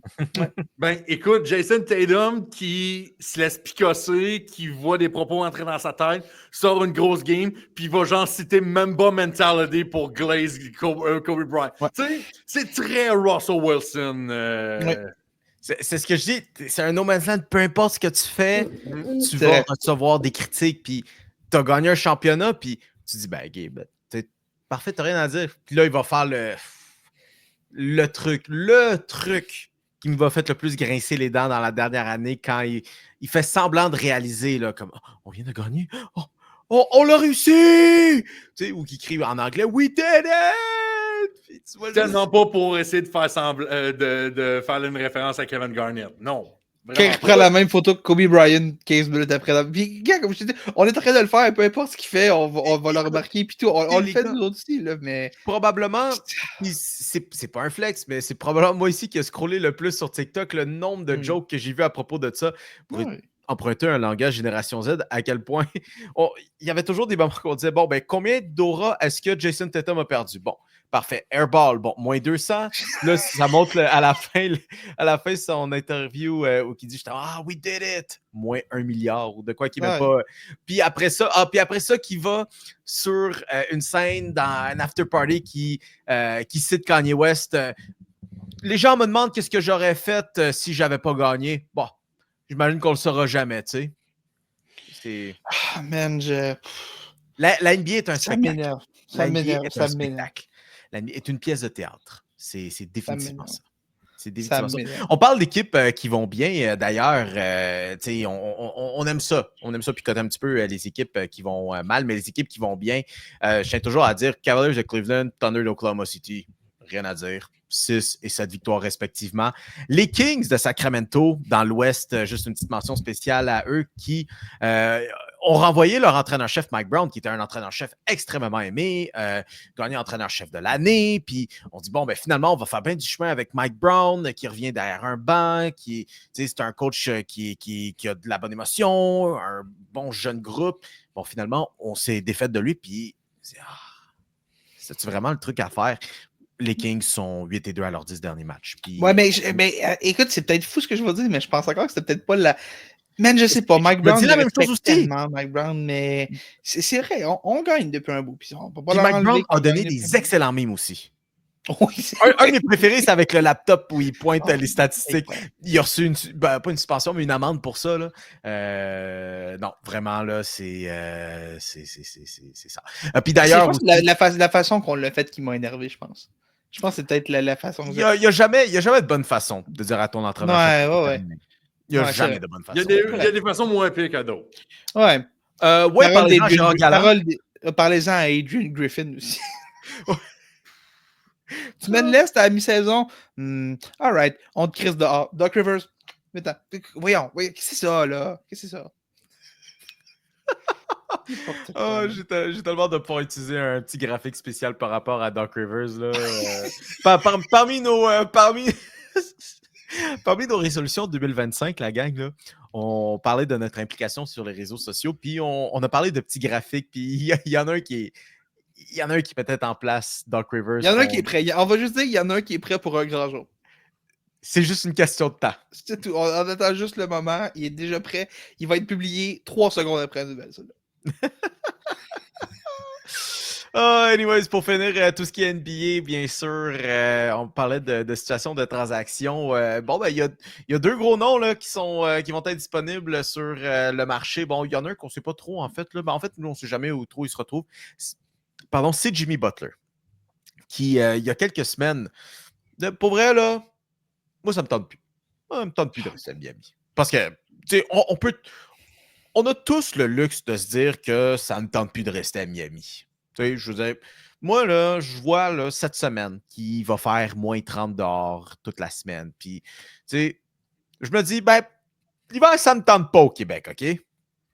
Mais, tu sais, j'ai pas le pouvoir de m'en aller où je veux. Et puis là, monsieur NBA, moi, tu sais quoi? Miami, ça me tente plus.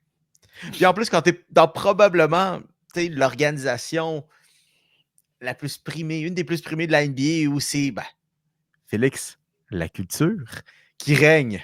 Oh, man. Man, je sais pas ce que j'ai le plus entre Jimmy Butler.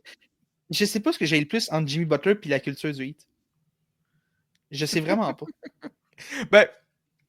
Peut-être le fait que Jimmy Butler était fait pour la culture du Heat, puis un peu comme en ce moment, il voulait crissement sacrer son camp du Minnesota. C'est tout le temps ça avec Jimmy Butler, man. J'aime le joueur, Jimmy Butler, là, mais asti, je déteste la personne, Jimmy Butler. Puis j'ai rien contre lui personnellement, mais je déteste la façon qu'il gère quand il veut quitter l'équipe. Chicago, c'était bizarre. Chicago, c'était quand même correct, là, mais Minnesota qui arrive à la pratique, il fait son gros show, veut partir après 1 an. Là, et Philadelphie, c'était bizarre aussi quand il est parti de là. Il décide de signer Tobias Harris, il décide de détester Philadelphie. C'était vraiment une décision de marche. Je suis d'accord avec lui, mais décroche, passe à autre chose. Puis, Miami, j'aime pas Miami. Signe avec Miami 2-3 ans après. Finalement, je les aime plus, c'est plus mes amis, je veux qu'ils m'échangent. Sauf que là, tu te mets en crise avec Pat Riley, qui est peut-être la personne la plus influente de toute la NBA. T'as pas choisi ton gars avec qui partir en guerre. 7 matchs de suspension, décalé, ça revient quand t'auras une meilleure attitude. Puis il va encore être échangé, il est revenu depuis, mais j'aime tellement pas. J'ai l'impression que c'est toujours la même histoire avec Jimmy Butler, puis je suis tellement tanné que c'est toujours ça avec Jimmy Butler. Là. Vous savez ce qui est drôle avec ça, c'est que quand il est revenu, quand sa suspension est terminée, il a lancé un message comme Michael Jordan quand il est revenu en 1995. Le fameux I'm back. La théorie autour de ça, OK? Jimmy Butler, que vous l'aimez ou pas, est l'un des trucs les plus proches qui existent à ce que Michael Jordan était. Autant en tant que son attitude un peu sur le terrain, puis là, je parle vraiment attitude, comment il se comporte. Puis, oui, tu sais, un peu ses prouesses en tant que joueur. Tu sais, des trucs un peu similaires qu'ils vont apporter. Mais je veux dire, au-delà de ça, là, tu réalises, là, Jimmy Butler, il est en fin de carrière. Il ne faut pas oublier ça qu'il est à 35 ans. Là, il essaie de speedrun la carrière Michael Jordan. Là. Ouais. Avec les problèmes de jeu qui viennent avec? On en fait tellement la promotion ces jours-ci dans toutes les maudites ligues que... Ah, écoute, puis pour vrai, c'est tellement drôle parce que, tu sais, on voit genre des jokes sur Internet que genre tu mets une photo genre à moitié découpée de Jimmy Butler et de Michael Jordan, puis les faces, ça ressemble un peu, puis tout le temps la joke de genre, Jimmy Butler, c'est le fils illégitime de Michael Jordan. Anthony Edwards, man. Anthony Edwards. Puis là, tu te dis, puis là, t'as le monde, les détectives d'internet, c'est comme, ouais, mais en 1989, les Bulls étaient en vacances, étaient en un match à Houston, d'où est Jimmy Butler. Puis 9 mois plus tard, c'est la date de naissance de Jimmy Butler. Fait que, puis sa mère l'a abandonné, puis on sait jamais c'est qui son père. Puis en tout cas, c'est... J'adore la NBA. L'Internet est un endroit qui existe. L'Internet et la NBA sont deux entités qui existent et qui fonctionnent malheureusement trop bien ensemble. C'est fou à dire, là, mais... Puis bref. Parmi de ça aussi, puis bien sûr, Bradley Beal aussi qui est en train de chier dans le mythe des Suns. Comme quoi, quelle surprise! Kevin Durant ne gagnera plus jamais de championnat en tant qu'option numéro 1 sur une équipe. Là, on peut se le dire, là, c'est terminé. Est-ce qu'il a vraiment déjà gagné comme membre numéro 1 d'une équipe? Non, mais ce que je veux par là, c'est depuis Golden State, quand il s'est dit mais là, vous m'avez tout dit que je ne serais pas capable de gagner. Regardez-moi ce que je vais aller faire comme numéro 1. Est-ce que c'était vraiment lui le numéro 1 à Golden State? Non, ce que je veux dire, mais il y a des années où il était pas loin, en tout cas. Oui. Il y a des années. Moi, je fais juste... J'aborde même pas de débat, je fais juste brasser de la merde là, en ce moment. Embarquez même pas dans mes baits là-dessus. Puis écoute, pour la seule affaire pour Kevin Durant, si jamais il s'était pas snappé le tendon d'Achille, peut-être, man. Ça va tout le temps être un ici avec lui. Puis même chose pour Klay Thompson, là, c'est le genou pour lui, là, mais... man, c'était tellement... Pour les Raptors, c'était cool, c'était une belle victoire, mais mon Dieu, c'était triste de voir Kevin Durant et Klay Thompson tomber un après l'autre dans cette finale-là. Puis à la minute que Kevin Durant est revenu dans cette finale-là, tu voyais Golden State était genre « Oh shit! Okay. Je vais pas vous mentir que j'ai stressé. Ah ouais. Puis il y avait DeMarcus Cousins aussi qui était là cette année-là, mais qui était blessé avant. Oh, bon. Ah non, mais moi, DeMarcus je me souviens, puis vraiment parti, puis après ça, on passe au perron, là, mais je me souviens pendant la saison morte avant, là, quand les Warriors avaient signé DeMarcus Cousins avec leur Oh, mid-level exception, puis tu t'imaginais le 5 partants de Steph Curry, Klay Thompson, Kevin Durant, Draymond Green, puis DeMarcus Cousins. Déjà, sur Internet, tout le monde s'interdisait de prendre les Warriors à NBA 2K en ligne. Puis tu étais comme en train de te dire, est-ce que c'est le meilleur 5 partants qui a jamais été assemblé? Et ça, talent pur, oui, je suis d'accord, mais DeMarcus Cousins était clairement fini à cause des blessures. Puis tu sais, voir Durant qui a été blessé, Thompson qui a été blessé. On n'aura jamais vu ce vrai 5 partant-là, tout le monde ensemble. Mais ça aurait été vraiment le fun de voir ces 5-là dans leur prime, parce qu'ils étaient pas mal tous dans leur prime à ce moment-là, là, sauf Cousins, mais de voir ces 5 gars-là jouer ensemble. Il venait de revenir de sa blessure au tendon d'Achille. Ouais, mais clairement, lui, ça a scrappé de toute sa carrière complètement. Cette oui, non, lui, il est jamais revenu. Là, mais il est devenu jamais l'ultimate ring chaser de la NBA. My God, parce qu'après ça, c'était il y en a-tu pas en finalement? Oui, avec les Lakers. Avec les Lakers, il l'a, oui, mais au-delà de ça, il est allé comme aux Nuggets, il est allé aux Clippers. Il est allé au Bucks aussi, me semble. Et puis maintenant, il joue dans une équipe d'une ligue division 4 en Chine avec Charles Dubébret en tant qu'entraîneur-chef. Ouais, c'est vrai.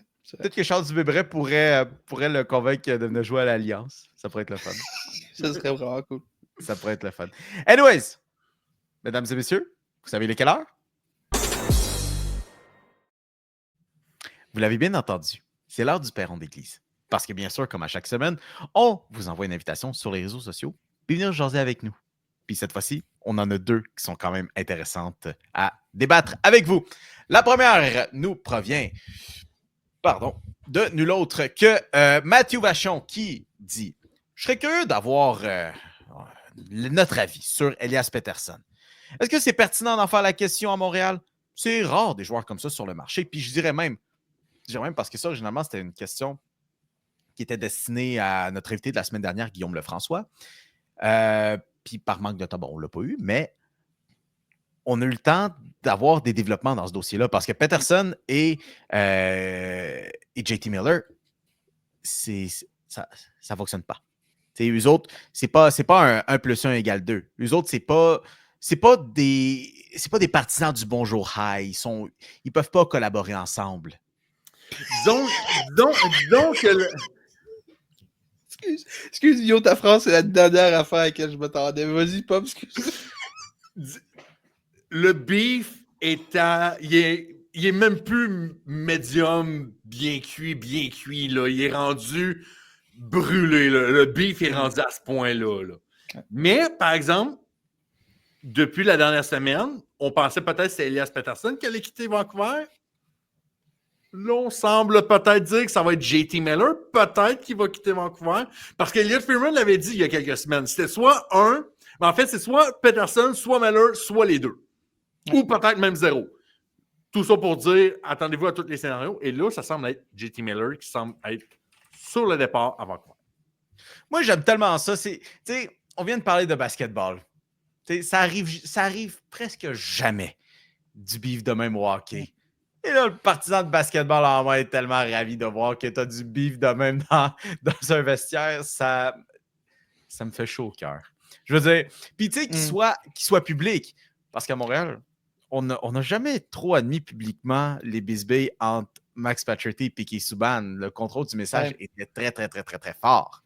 Tu entendais toujours des petites affaires à gauche, à droite. Mais là, la marde est pognée à Vancouver. Puis tu sais, Vancouver, à part peut-être Montréal et peut-être Toronto, ça brasse, là. Tu sais, les médias sont chiants, les partisans, ça pogne en feu quand ça veut. C'est un hotbed, Vancouver. Puis c'est le genre de marché que, justement, tu veux contrôler le message. Tu veux pas que ce genre de nouvelles-là sorte publiquement parce que ça va spinner en bas et ça va être une distraction.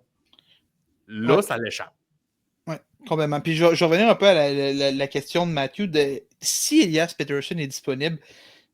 Oui, je pense que c'est le genre de joueur que le Canadien pourrait dire ouais, tu sais, pourquoi pas, tu sais, écoute, il faudrait voir à quoi ça ressemblerait, mais tu sais, clairement, ça ressemblerait à quelque chose comme Kirby Dak, peut-être un défenseur, le shot de première ronde. Tu sais, ce serait quand même un gros retour. Si c'est JT Miller, par exemple, je suis beaucoup, beaucoup moins sûr que je veux JT Miller, dans le sens où, oui, c'est un bon joueur, puis je pense que c'est peut-être une petite amélioration sur ce qu'on a avec Kirby Dak, mais JT Miller a une saison épouvantable. Puis là, à quel point c'est associé au fait que ça va mal dans le vestiaire à Vancouver, quoi que ce soit, je le sais pas. Est-ce que c'est juste qu'il finit ou quoi que ce soit? Mais il y a toujours eu quelque chose de bizarre avec JT Miller. Tu sais, commencer à Tampa Bay, c'est bizarre, ça ne lève pas trop. Se ramasse avec les Rangers, c'est bizarre, finit par quitter.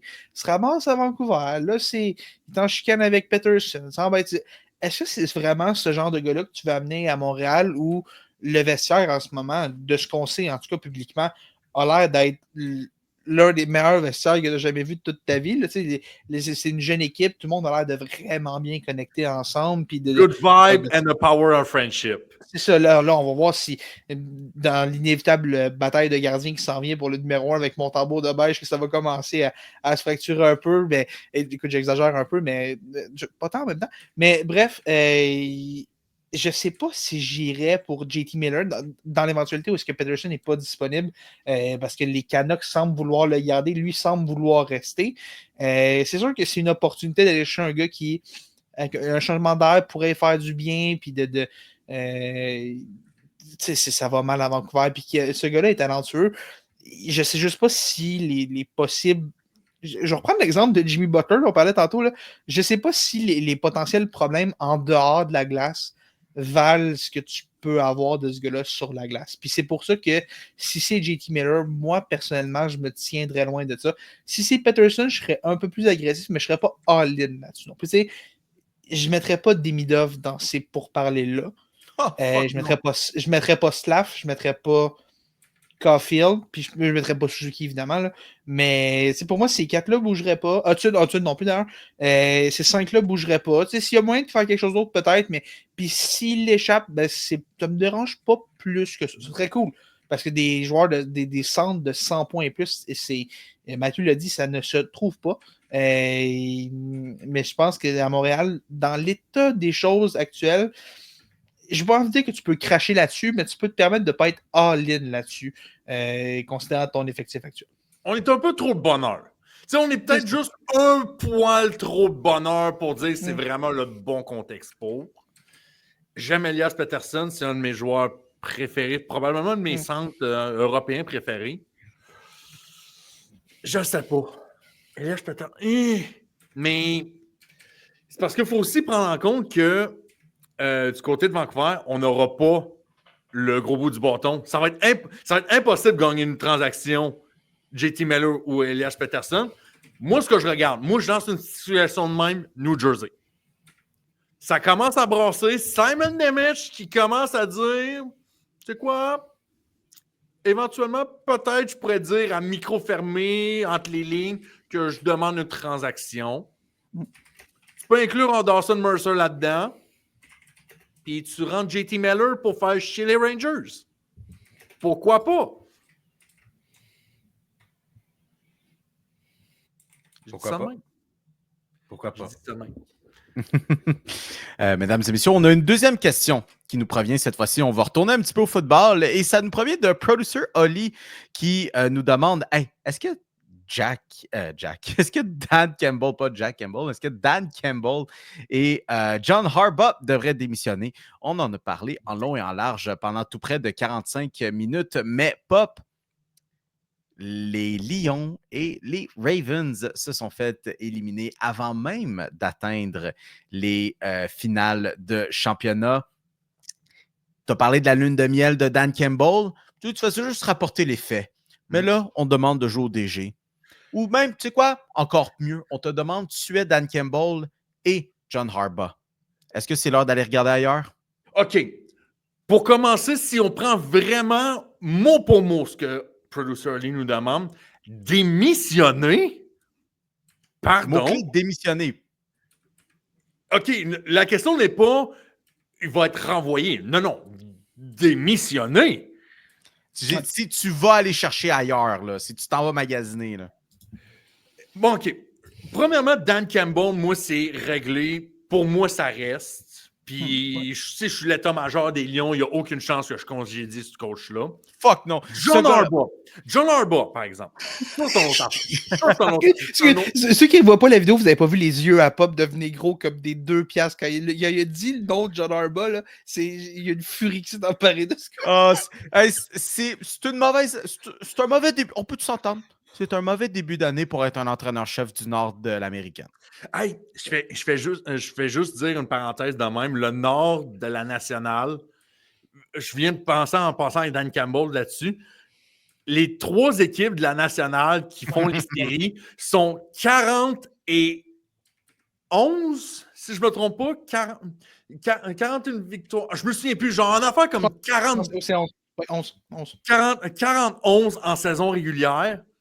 Et tu n'as aucune des 3 qui font un match de conférence. C'est absolument insane. Non, en place, tu as la conférence, la même division l'Est de la nationale qui se fait tout le temps niaiser année après année parce qu'on envoie une équipe un peu ordinaire. Là, c'est des fois, les Eagles qui rentrent à 8 et 9, quoi que ce soit. Là.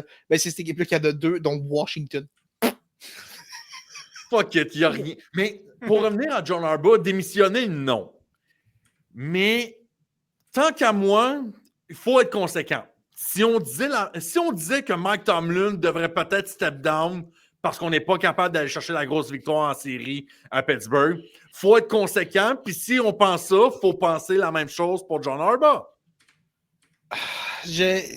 Pour moi, la différence, Harbaugh a quand même gagné quelques... Mais je suis d'accord avec toi qu'il ne va pas gagner le gros match. Ça, c'est vrai. À chaque année, tu regardes... Je vais juste te dire, OK? Puis Mio, tu vas pouvoir me back là-dessus, je suis pas mal sûr. Depuis que Big Ben a parti, on a eu Kenny Pickett, on a eu des Mason Rudolph, on a eu Justin Fields, Russell Wilson. Pas gagner un match de série, c'est la même équivalent de ne pas se rendre au Super Bowl avec un gars comme Lamar Jackson. J'ai vu Doc Hodges prendre des snaps. Le GOAT, man. Le GOAT. Mais donc, je comprends ton point. Je comprends ton point, puis c'est vrai qu'il faut être conséquent, puis se dire que peut-être que c'est le temps de changer le message à Baltimore aussi. Mais ouais, je sais pas pourquoi. On dirait que je suis moins sûr parce que c'est déjà arrivé qu'Harbaugh amène son équipe en finale de conférence au moins, là, où est-ce qu'il a échappé contre les Chiefs et tout, mais a gagné un Super Bowl plus récemment que Mike Tomlin aussi. Je pense que c'est peut-être ça qui. Mais ouais, mais 2012, ça commence à être loin, là. Autant que j'aime pas ça dire ça pour me vieillir, mais 2012, ça commence à être loin, là. C'est vrai. Jim a eu le temps d'aller au collégial et remporter un championnat avant de revenir à NFL. Puis peut-être que tu es dû pour un changement de message aussi. Souvent, tu regardes les Ravens, je reviens encore. Pourquoi on abandonne le jeu au sol année après année après année en série dès qu'on a un petit déficit? Je sais pas si c'est une philosophie d'Harbaugh ou quoi que ce soit, parce que le coordinateur offensif a changé dans ces années-là. Je sais pas, parce que là, on avait beaucoup de talent à Baltimore. C'était probablement l'édition la plus talentueuse sous Lamar Jackson. Bien meilleur que l'équipe qui avait fini au premier rang de la AFC en 2019. Mettons en attaque, je pourrais considérer que c'est la meilleure attaque qu'il y a eu. En défensive, on a pris un step down par rapport aux 2-3 dernières années. C'est encore depuis la deuxième moitié de saison. Bon, mais il y a une petite coche. Il y a une petite coche de moins. C'est vrai. Il manque peut-être un autre joueur. On a Carl Hamilton que j'adore. Hein? Ah ouais. Mais je ne suis pas un grand fan de Patrick Queen, surtout quand tu as Roquan Smith, là, mais on a encore des joueurs qui font la différence à Baltimore, des Cal Hamilton, des Roquan Smith, des Marlon Humphrey, puis des Nambi Madubuike, mais il manque peut-être encore un autre. Je suis d'accord avec toi qu'on est loin de la défense des. En fait, c'est comme les Steelers. On est loin des défenses des Ed Reed, Ray Lewis, puis de Terrell Suggs, puis tout ça. Comme les Steelers, dans le temps, on n'avait pas la Malou, on avait James Harrison, on avait. Ryan Clark! On avait tous ces gars-là, Joey Porter. Même si là, maintenant, on a Joey Porter junior avec les Steelers, qui ne joue pas la même position par contre, là, mais. Qui pogne juste des calls de pénalité, tabarouette. Le nombre. Pour de vrai, là, juste parenthèse, là, le nombre de cheveux gris que je dois avoir starté cette année là, à cause de lui. Là. Ouais, mais je sais pas si tu peux congédier John Harbaugh. Mais je comprends pourquoi John Harbaugh, tu peux te poser la question. L'affaire, par exemple, c'est que, contrairement aux Steelers, on n'a pas ces débandades-là de fin de saison. Moi, c'est ça qui m'énerve beaucoup avec Mike Tomlin. Ouais. C'est que la deuxième moitié, souvent les derniers matchs, on arrive en série, on n'a pas de momentum, on se fait laver, puis au moins, gars, les Ravens ont été compétitifs, puis les Bills, ce match-là, c'est 50. Mark Andrews attrape le 2 points, on a une conversation complètement différente aujourd'hui. Puis c'est aussi simple que ça. Puis, Mike Tomlin, qu'est-ce qui aurait vraiment pu changer notre discussion aujourd'hui? Il n'était pas 1 ou 2 jeux près. Là. Puis c'est vrai que ça va prendre des résultats à Baltimore, surtout avec ce noyau-là, mais j'aime plus ce que je vois des Ravens, même en considérant qu'on a un meilleur carrière, j'aime plus ce que je vois des Ravens que ce que je vois des Steelers, par exemple. C'est pour ça que je pense que je dirais non, même si je disais oui à Tomlin, mais je suis pas complètement contre l'idée d'amener une nouvelle voix à Baltimore non plus. Mais par contre, pour ce qui est de Détroit, je pense qu'on peut oublier ça pour l'instant. Oui, je pense aussi. Dan Campbell, pour l'instant, est le système. Puis, tu sais, je dis pas jusqu'à dire que Dan Campbell peut encore avoir, je sais pas moi, 8 saisons de 12 victoires sans participation au Super Bowl, puis être chill avec ça. Je pense pas, mais tu sais, il est pas mal. Tu sais, comment je pourrais dire ça? Le pilier fondateur de la culture des Lions, on est les sous-estimés. Tu sais, je repense toujours à les premiers jours après qu'il a été engagé en tant qu'entraîneur-chef, Stephen A. Smith, qu'on l'aime ou qu'on l'aime pas, le personnage qui fait bon, ben, tu sais, voici Dan Campbell en tant que joueur des Lions. Il a été sur l'équipe de 2008 qui a fini 0-16. Puis, tu sais, Dan Campbell, il a connu le pire. Tu sais, Dan Campbell, oui, qui était émotionnel aujourd'hui. Puis, oui, là, tu sais, on connaît peut-être un certain bas à Buffalo parce que, ben, c'est une deuxième grosse saison. Puis, on n'est pas capable d'atteindre le Super Bowl. À Détroit, oui. À Buffalo, à Détroit. Bah, on a vécu des situations similaires à Buffalo. Oui, c'est vrai. Mais ce que je veux dire par là, c'est que Dan Campbell a connu le pire qu'il y a à se vivre au football. Et je pense pas que cette défaite, aujourd'hui, est assez pour dire, tu sais quoi, c'est assez, je lance la serviette. Il nous a montré que c'est un personnage résilient, c'est un personnage qui va être de retour l'année prochaine, puis c'est un gars qui, encore une fois, oui, on a besoin d'avoir des victoires au Super Bowl, mais il est le système, il est cette équipe, si tout passe par lui. Parlez-moi ça dans un an, par exemple, pour Dan Campbell. Dans un an, je serais prêt à ouvrir cette conversation-là parce que, comme je disais tantôt, Ben Johnson et Aaron Glenn seront possiblement, voire probablement plus là. Puis comment on va se relever de ça parce qu'on n'a plus justement on n'est plus le sous-estimé que tout le monde aime. Là, on est une équipe qui n'a pas livré, puis peut-être que là, dans un an, tu te pètes la gueule. Peut-être que, mettons, tu te ramasses à je sais pas moi, 7 et 10, 8 et 9, tu fais pas les séries, puis là, peut-être que tu te poses la question de est-ce que le message. Puis je pense que ce serait une mauvaise idée, un peu comme quand les Titans ont congédié Mike Vrabel. Je n'étais pas un grand fan de cette idée-là. Je ne dis pas que ce serait une bonne idée, mais peut-être que dans un an, on va se demander peut-être Dan Campbell, peut-être. Anyways, mesdames et messieurs, c'est ce qui met fin à cet épisode de la triple menace pour cette édition du 19, parce qu'on enregistre quand même à minuit. Juste avant qu'on se quitte, les boys, on a quand même un petit quiz à faire remplir à la maison, qui est le joueur de la semaine. Alors, cette semaine, on a un receveur de 25 ans qui porte le numéro 14 pour... on vient de parler d'eux. Les Lions de Détroit, ne vous confondez pas avec sa coupe de cheveux, ni même de son imitation d'une chandelle, mais on parle ici, bien sûr, d'Amon-Ra St. Brown, mesdames et messieurs, qui a connu, encore une fois, un gros match, même si c'était dans un effort perdant. Il va être définitivement là de retour comme l'un des receveurs les plus excitants. D'ici là, on se donne rendez-vous la semaine prochaine à la triple menace. Bien hâte qu'on jase de nos prédictions du Super Bowl. Et d'ici là, on vous souhaite une très bonne semaine. Ciao, bye!